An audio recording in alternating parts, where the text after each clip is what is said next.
श्री गणेशाय नमः। शंकरं शंकराचार्यं केशवं बादरायणं सूत्रभाष्य कृतो वन्दे भगवन्तौ पुनः पुनः। ईश्वरो गुरुरात्मेति मूर्तिभेद विभागिने व्योमवत् व्याप्तदेहाय दक्षिणामूर्तये नमः। ओम शांति शांति शांति।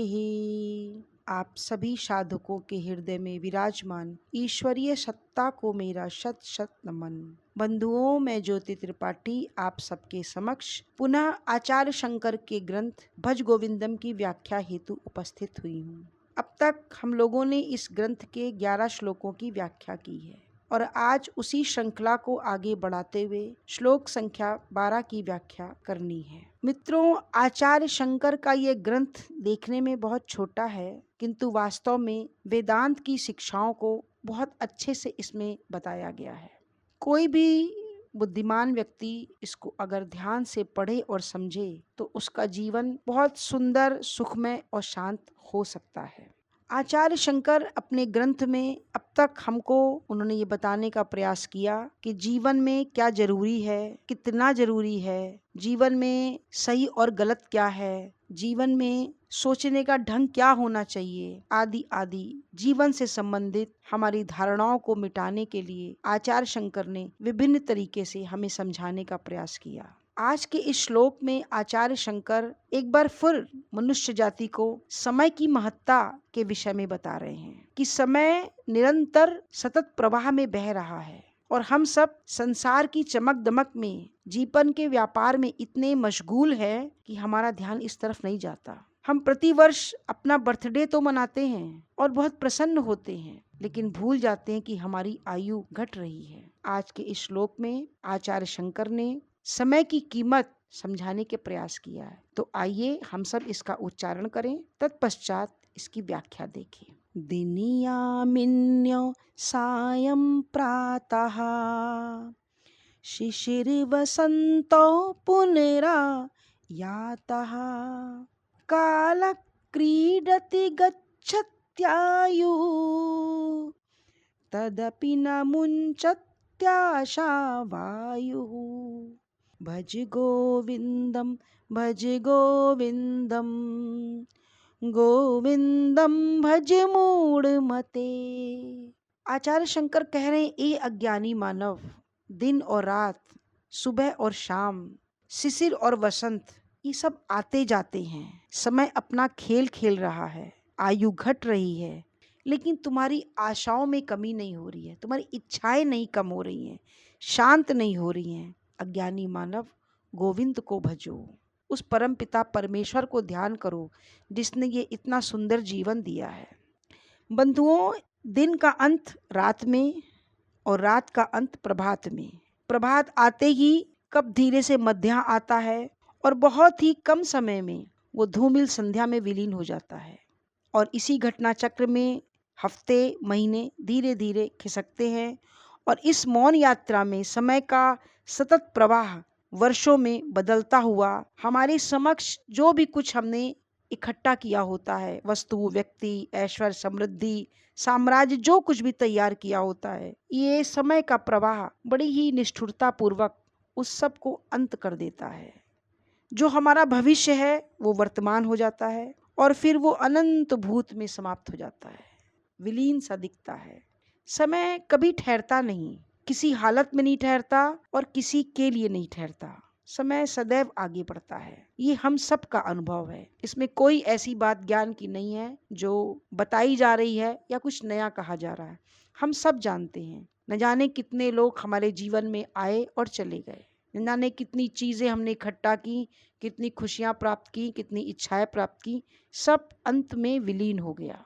और हम सब लोग सिर्फ अपनी यादों की स्मृतियों को लेकर के अपने वर्तमान को जकड़ लेते हैं, उन स्मृतियों को अपने चारों तरफ गुनते बुनते हैं और अपने वर्तमान को नष्ट करते हैं। जो समय हमारे पास होता है वो वर्तमान होता है और जिनकी स्मृतियां होती हैं वो भूत हो चुका होता है। और उस भूत की स्मृतियों में हम अपने वर्तमान को नष्ट कर रहे होते हैं और भविष्य भी हमारा सिर्फ बर्बाद हो रहा होता है। और कभी कभी स्मृति को याद करके पछतावे में, भविष्य की चिंता में अपने जीवन को बर्बाद करते हैं। अपनी सारी उम्मीदों पर पानी फिरता दिखता है, सारी योजनाएं विफल सी दिखती हैं। लगता है कि हम तो बहुत समझदारी से चले, उत्तेजना के साथ चले, जोश के साथ चले, लेकिन फिर भी आज हम खाली सा महसूस कर रहे हैं। आचार्य शंकर अपने इस श्लोक के माध्यम से पुनः ये कहने के लिए प्रेरित कर रहे हैं कि विचार करो ए मनुष्य, समय बहुत कम है और यात्रा लंबी है, काम ज्यादा है। संसार के इस रंगमंच पे नाटक करते हुए तुम्हारा असली लक्ष्य कुछ और है। तुमने ये जीवन क्यों पाया? सब कुछ क्यों बदल रहा है? सत्य क्या है? तुम कौन हो? इसकी खोज करो। मित्रों, हमारे शास्त्रों में ये सब बातें बहुत बार, बहुत ऋषि मुनियों ने हमारे उपनिषदों में, हमारी रामायण में, हमारी गीता में बहुत बार बताई गई है, लेकिन हमारे पास समय नहीं है उनको पढ़ने का, जानने का।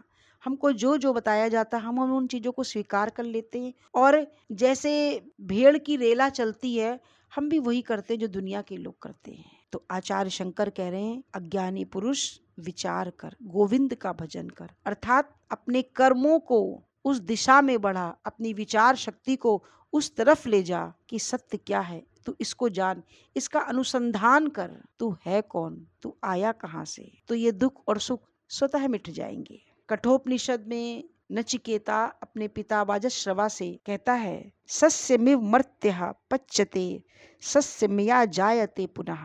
जैसे ये अनाज जरा और जीर्ण बढ़कर मरता है, अर्थात पैदा होता है, सड़ता है, समाप्त होता है, उसी तरीके से मनुष्य अपने कर्म बंधन में बार बार जन्मता और मरता है। कर्म इतने इकट्ठा कर लेता है कि उनको काटना है, इतनी कामनाएं कर लेता है कि उनको पूरा करना है, भोग की इच्छाएं पाल लेता है, उसको भोग को पूरा करने के लिए बार बार शरीर मिलता है और जैसे कर्म करता है वैसे ही उसको शरीर मिलता है, कभी मनुष्य का और कभी पशु का।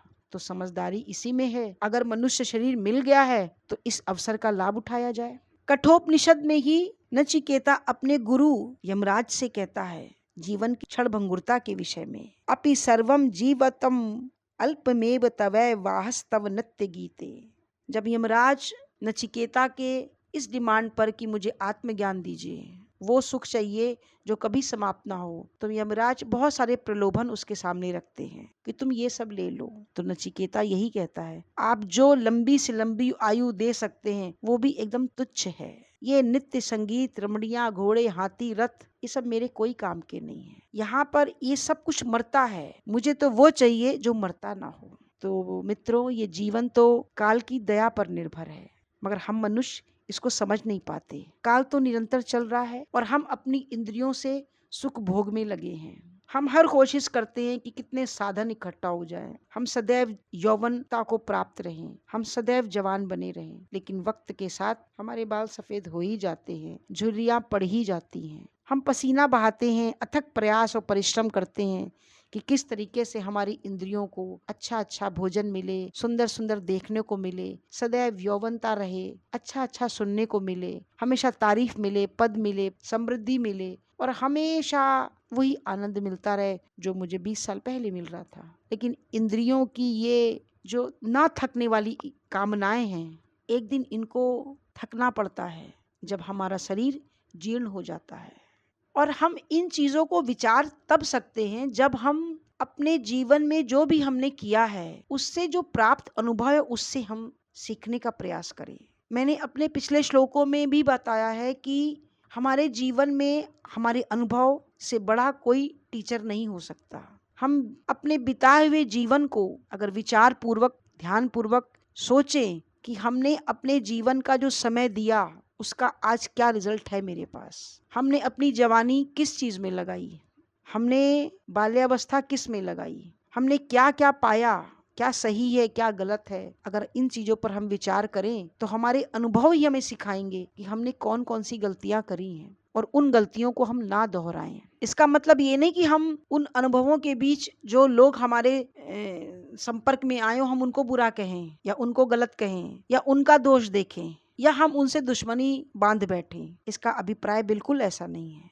हम खुद को चेक करें, हमने सामने वाले से क्या चाहा था, हमारी नीयत क्या थी, हमारा उद्देश्य क्या था, हमें पाना क्या था।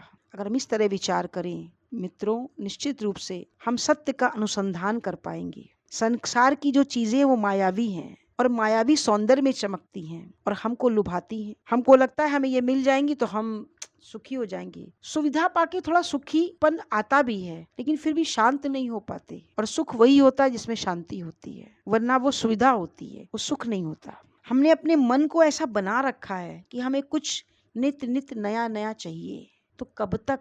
समय तो सीमित है हमारे पास। कब तक हम जवान बने रह सकते हैं? 30 साल, 35 साल तक, 40 साल तक।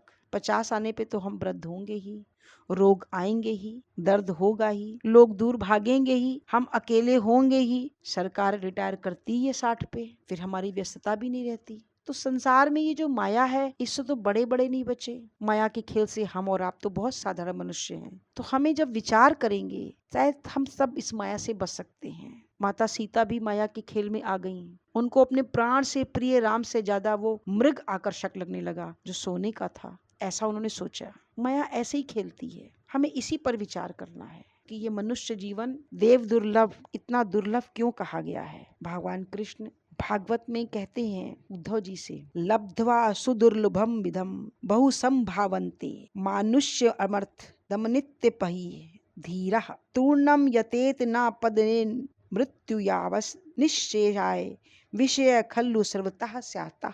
अर्थात ये मनुष्य शरीर पाकर बिना विलंब किए अपने आत्म कल्याण की साधना करनी चाहिए। अगर कोई कहता है कि अविलंब क्यों, बुढ़ापे में गोविंद को याद कर लेंगे तो क्या काम नहीं बन पाएगा, तब हम मुक्त नहीं हो पाएंगे? तो इसका उत्तर देते हुए भगवान कहते हैं, ये शरीर क्षण भंगुर है, इसका कब नाश होगा कुछ पता नहीं। मृत्यु 10 दिन 4 दिन कह के सूचना दे के भी नहीं आती। हमारे सारे इच्छाएं पूरी हुई या नहीं हुई इसकी भी परवाह नहीं करती, और कभी भी समय होते ही टपाक से टपक पड़ती है। तो बिना कुछ प्रमाद किए इस यत्न में लगना चाहिए। और ऐसा यत्न करता कौन है? धीरा। धीरा जो धीर पुरुष है, अर्थात जो बुद्धिमान है, जो अपना हित समझता है। कहाँ मेरा हित है? मनुष्य का जन्म प्राप्त होने के बाद भी जो पुरुष अपना हित ना समझे, शास्त्रों में उसको आत्महत्यारा कहा गया है। सा भवेदातात घातकः। तुलसीदास जी कहते हैं, जो ना तरई भव सागर नर समाज अस्पाई सो कृत निंदक मंदमती आत्मा हन गति जाई। तो मित्रों, आत्म कल्याण कहाँ है? आत्म कल्याण इसी में है कि हम विचार करें अपने जीवन को लेके, अपने कार्यों को लेके, अपनी मर्यादाओं को लेके। ये मनुष्य जीवन ही है जिसमें मृत्यु लोक में आने के बाद भी अर्थ की प्राप्ति होती है। कौन सा अर्थ? धन वाला अर्थ नहीं, धर्म, अर्थ, काम, मोक्ष। जिसमें ये काम और अर्थ ये तो हमें अपने प्रारब्ध के अनुसार मिलते हैं। जैसा हमने किया है उसी के अनुसार हमको ये भोग प्राप्त होते हैं। हमारा विशेष ध्यान धर्म और मोक्ष के प्रति होना चाहिए। उसके प्रति हमारी सारी प्रयास और मेहनत होनी चाहिए, क्योंकि मनुष्य जीवन में ही मोक्ष की प्राप्ति है, पशु जीवन में नहीं। उसके पास विचार की शक्ति नहीं है, विवेक की शक्ति नहीं है। और मोक्ष की प्राप्ति के लिए पहली सीढ़ी है धर्म परायण युक्त जीवन जीना। इसलिए भी धर्म और मोक्ष इंपॉर्टेंट और हो गए।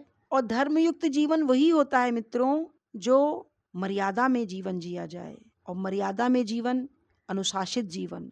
और जब हम अनुशासन जीवन में लागू करेंगे तो हम उचित और अनुचित देखेंगे, किसमें हमारा हित है, कौन सी चीज हमारे लिए सही है। हमारा मन कर रहा है इसलिए हम इसको प्राप्त कर लें, या ये हमारे लिए लाभकारी होगा, हमें ये अशांत नहीं करने वाला कृत्य होगा। हम इस तरह विचार करें। अगर हमने केवल मन की इच्छाओं को पूरे करने के लिए कर्म कर डाला तो भोग तो मिल जाएगा, लेकिन बाद में उसका दंड भी मिलेगा।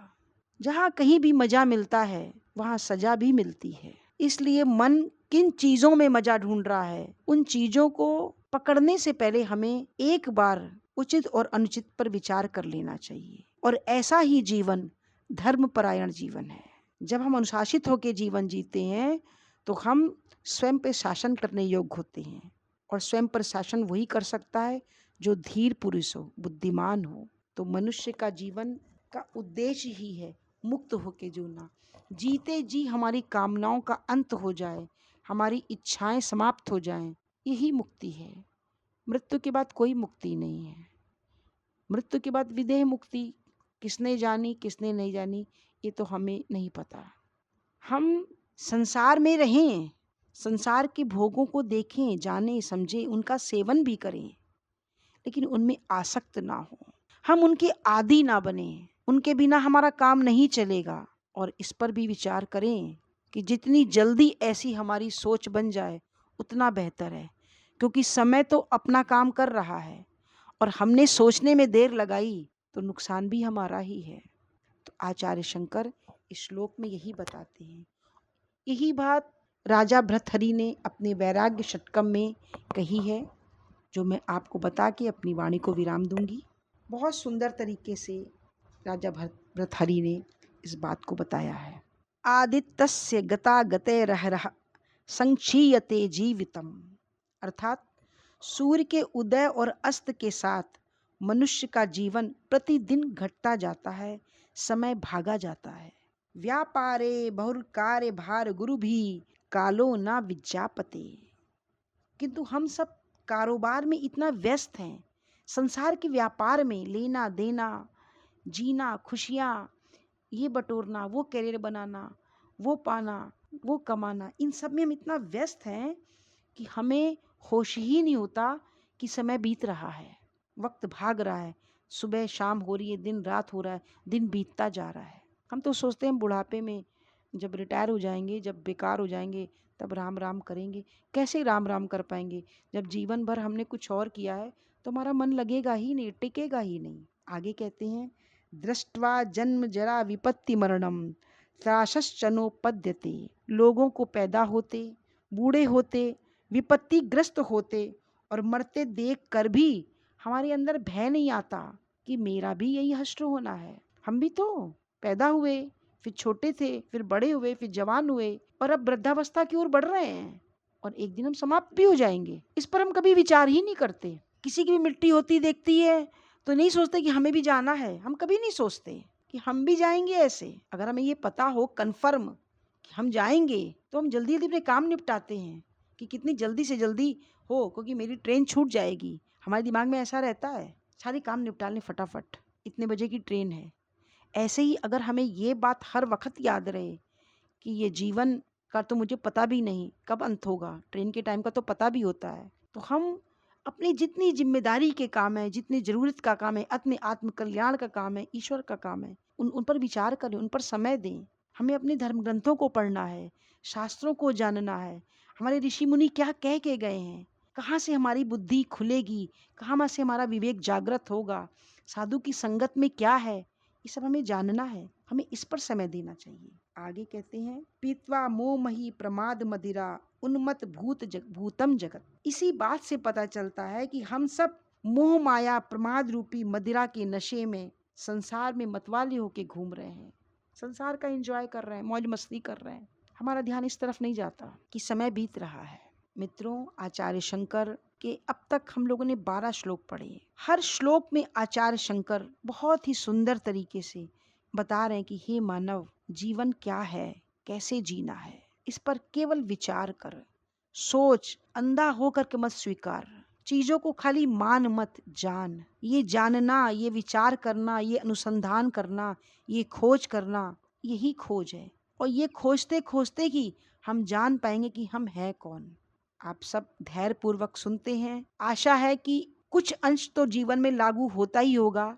और इसी श्लोक के साथ आज के श्लोक में अब मैं अपनी वाणी को विराम देती हूँ। ओम पूर्णमदः पूर्णमिदं पूर्णात् पूर्णमुदच्यते पूर्णस्य पूर्णमादाय पूर्णमेवावशिष्यते। ओम शांति शांति शांति।